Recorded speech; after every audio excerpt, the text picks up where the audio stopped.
is about inspiring all of us to break the binds that are keeping our community in shackles.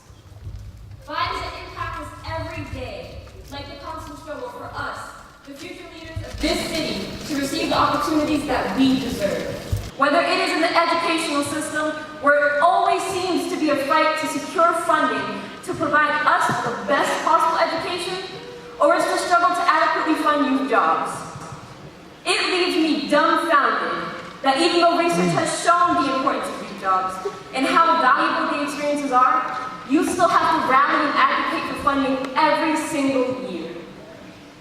And we still have no substantial opportunities for the year-round jobs that we desperately need in Boston. So while our mission is difficult, and there are many obstacles in our path, it is not impossible. And while those are just some of the examples of the binds that affect our lives every day, there are some that we don't recognize because they don't personally affect us. And ones that we have accepted as the only reality that we truly know. The criminal justice system is an example of this bind, as a system where people of color have been disproportionately affected, leaving so many people to waste their lives in jail, rather than have the opportunity to provide for themselves, their families, and their communities. Another bind is the distrust that exists within our community, especially between youth and the police. As police are often perceived as outsiders, instead of community members working to protect us. And our youth are perceived as troublemakers, instead of the leaders that they often are when they're given their chance. These problems come from the systematic racism that uses police as an agent of oppression, implementing unfair, unconstitutional policies like stop and frisk that violate our rights and our dignity. Here in Boston, we're working with the police to break that cycle by creating bonds of understanding and respect.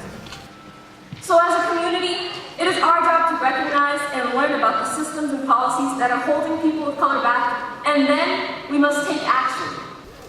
Action can look like many things. What my ask of each of you in this room is to stand up for the changes that you want to see.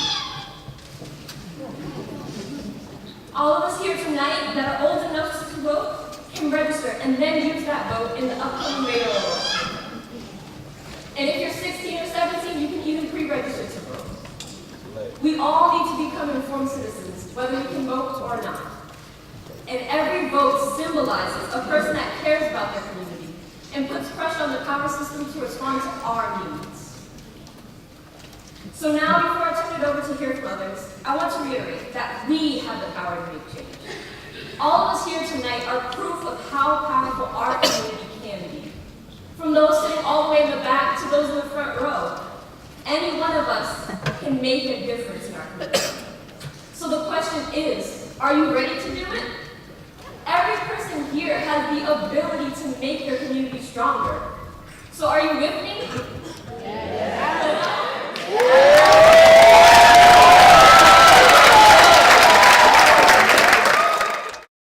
Good evening.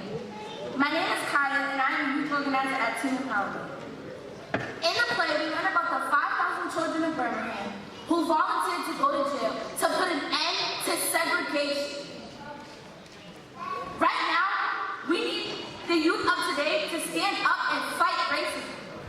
We need to stop the racism that puts too many of our people in jail, that gives us second-class schools, that allows our rights to be violated, and forces us to live in communities that are not safe.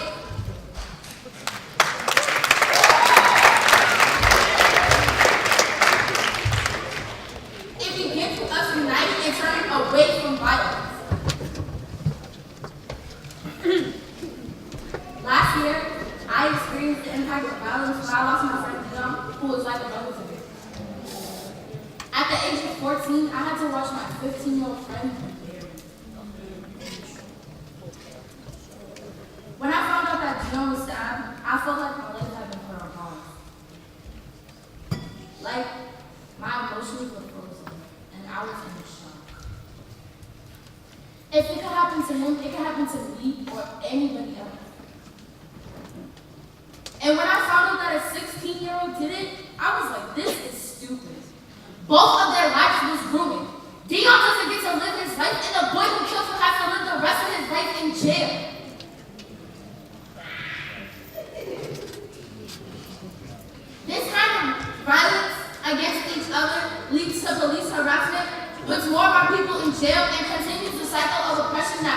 all.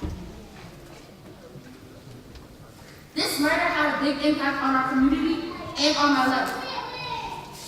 After Dion was killed, I didn't want to go to school, I didn't want to go to work, and I didn't want to be around people. If Dion's death did that to me, imagine what it did to his immediate family. That experience changed my life. It is now my mission to stop violence and save lives. Everybody is somebody's everything, and everybody deserves a chance to live a long, happy life.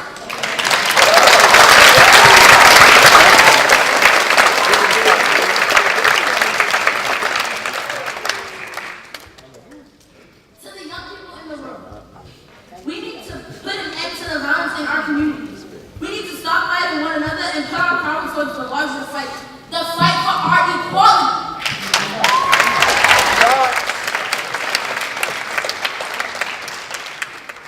When the young people in Birmingham marched, they brought the attention of the nation and successfully ended segregation in Birmingham, Alabama, which was considered the most racist city in the country.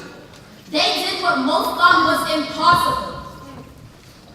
Today we have a responsibility as young people to stand together and create solutions to the issues in our community and make our mark in history.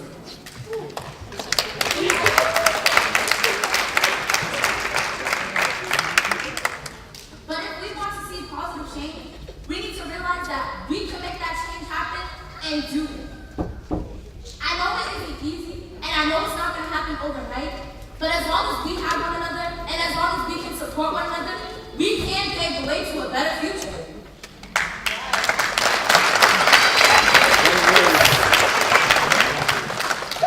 I'm asking you to use your voice, your brains, and your talent, and not your fists. We need to speak up, go to community meetings, talk to people when we have a problem, and follow the footsteps of the brave young people in Birmingham who came before us. They saw an injustice, and they did it. And they did it together. As young people in Boston, we need to ask ourselves, what is the change we want to see in our community, and how can we work to do it together?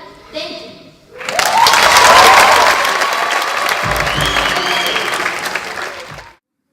I remember the day that my stepmother told me that my father had been arrested and put in an immigration detention center. Even before my stepmother told me, I knew something was wrong because of the way my mother was acting. She kept on hiding her cell phone and not letting me see who was texting her. I was in the 5th grade and had just come home from school. I was in my room and remember I had MCAS the next day. I heard the doorbell ring, so I got up and I buzzed the person in. My stepmother came in, she sat on the bed with me. She told me that my father had been pulled over with one of my uncles. She mentioned something about him trying to run away from the police, and the next thing I knew, my father was in jail. My father spent 2 years in prison before he was deported. I went to go visit him every chance that I had, but it wasn't easy talking to a person through a glass window. His last days in the States, I tried to go see him before he left, but I didn't make it in time. My life isn't the same without him here. Hello, my name is Angelise. I'm 15, I'm Hispanic, and I'm a youth organizer with Teen Empowerment. My mother is from Puerto Rico, and my father is from the Dominican Republic. My father came here with a dream to have a good future and to be able to support and send money to his family. While my mother came here legally, my father didn't have the appropriate papers. I hope you all understand what I'm saying. The way this country treats immigrants is a huge problem, and we have to work together to solve it. The government is deciding who they value and who they don't, who belongs here and who doesn't, who needs support and who's a criminal, who is legal and who's an alien. But what this government doesn't realize is that without immigrants, this country would come to a halt.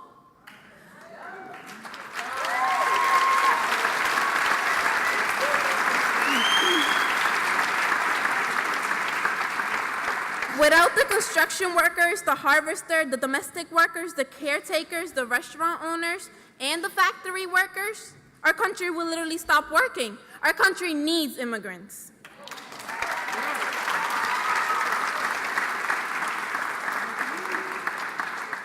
Cosecha is a non-violent organization that's gathering communities to fight for the permanent dignity, respect, and protection for all immigrants.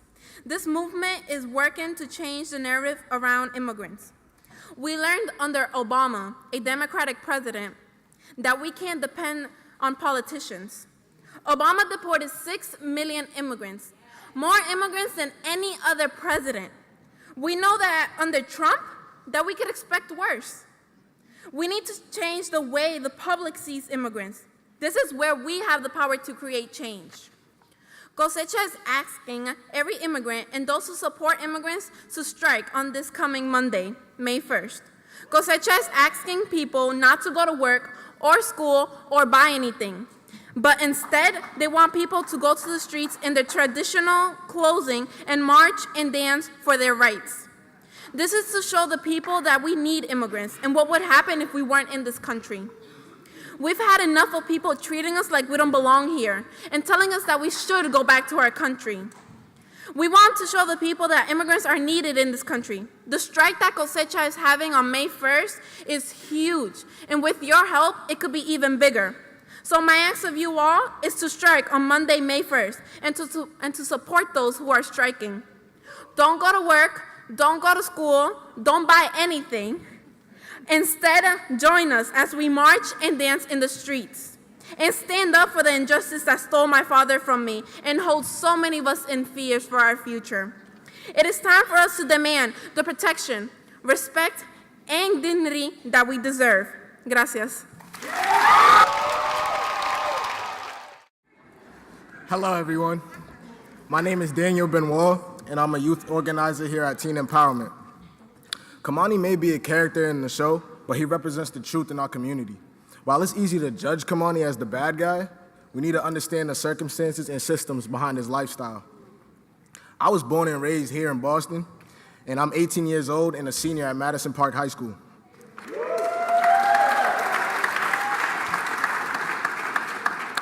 I love our city because in this city, you meet a ton of different people with different cultures and personalities. As you can imagine, I've met a lot of young people in this city, a lot of young men in this city. And many of these young men are my friends. I can even call them my brothers. Unfortunately, society doesn't always see me and my brothers as respectful, kind-hearted, and family-oriented people. Instead, we're viewed as thugs, knuckleheads, and hoodlums. Contrary to the stereotypes, though, and what the media portrays, my brothers are dancers, rappers, athletes, photographers, singers, and auto road students.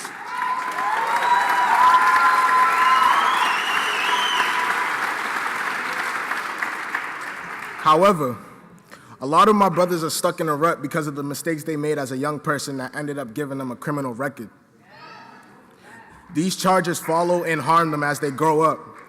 When they go out and look for jobs, they don't even get an interview because of the charges they received years ago before they even understood the full magnitude of their actions. So then you're 18 years old and your mom needs help with rent and you can't help because you can't even get an interview? What would you do? Who do you turn to? Let's put ourselves in the shoes of my brothers for a minute. Most of my brothers don't have a father figure to go to for guidance because their fathers are lost at the hands of the criminal justice system and facing years in prison. Without that father figure in life, us young men lose the light to the tunnel of life. People keep telling them, finish school, get good grades. Yes, that's one part of success. But school isn't immediately helping my brothers' families make rent or put food on the table. It's hard to focus on getting good grades when you don't know whether or not you're gonna have a place to stay or even if you're gonna have electricity when you return home. So what would you do? With this pressure, an 18-year-old boy, soon to be man, is going to turn to his brothers to make money. They end up living the fast life simply because it's the only guidance that they have. It's called the fast life simply because you can make a lot of money selling drugs in a small amount of time. Unfortunately, to some teens, this lifestyle is seen as glamorous because of how it's portrayed in the media, which often leaves out the part where young people end up injured, losing their lives, or in jail. So many of my brothers are hard workers and determined young men. With the right support and guidance, they could do anything. But we need to transform the systems that are keeping my brothers stuck and forced to make hard choices to support their families. We need to work together and change the systems behind education, policing, mass incarceration, and the media. What if when young people made a mistake, they were given the opportunity to participate in programs and internships that give them skills and opportunities to support themselves and a chance to use their power rather than be put behind bars with mandatory minimums?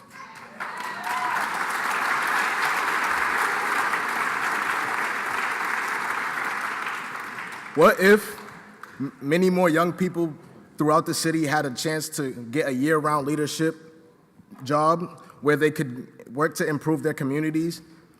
Let's give our young men the opportunity to use their skills and talents so they can see the light to the tunnel of life and have opportunities to show all that they have to offer to make our communities better for everyone. This world that I'm talking about is possible, but we need to advocate for it, we need to vote for it, and we need to hold our political leaders accountable for it. Our young men, my brothers, can be leaders in this community. They just need us to believe in them and give them the opportunity to show what they can do when they are given a chance. Thank you.